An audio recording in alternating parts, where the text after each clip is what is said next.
don't know if labor trafficking is as pervasive as sex trafficking in the United States. Unfortunately, it's harder for the public to recognize labor exploitation and report tips to the hotlines. The fact of the matter is that traffickers exploit victims in many industries, many of which are essential due to Americans' daily lives. The Polaris Project identified over 10,000 cases of labor trafficking from 2007 to 2016.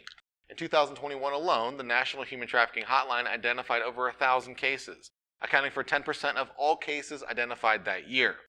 Where did these cases take place? Let's take a look at one particular industry and hotspot that tends to have human trafficking and labor exploitation. Hi everyone, I'm Matt from eTactics, and today I'm going to talk about a major labor trafficking hotspot, or janitorial services. Before we get started, make sure you subscribe to our YouTube channel by clicking the button below. While you're down there, hit that alert bell icon next to it as well, so when we post new helpful content, you get notified.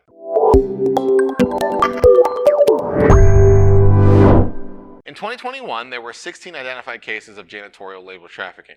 There were an additional 5 cases with both labor and sex trafficking elements. Janitorial trafficking happens when a trafficker compels a victim to work in janitorial or cleaning duties. They will work for a cleaning company, commercial properties, or public properties. This includes, but is not limited to, maid services and commercial janitors. Unfortunately, the Polaris Project doesn't have enough data to actually showcase victim demographic by percentage. They only identified 93 human trafficking cases and 344 labor trafficking cases between 2007 and 2016. Therefore, we're unable to inform you about the percentage of victims who are male versus female, adults versus minors, citizens versus foreign nationals.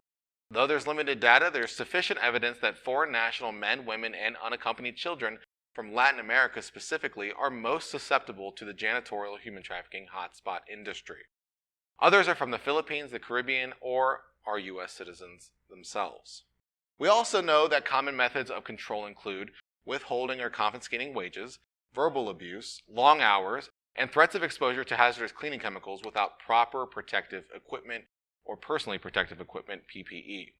These situations officially become human trafficking when the victims must work off a debt, their passports are withheld, or they're coerced with threats of homelessness or deportation if they refuse to work.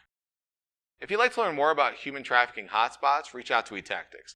And you already made it this far into the video, so you might as well like it, share it, and comment below.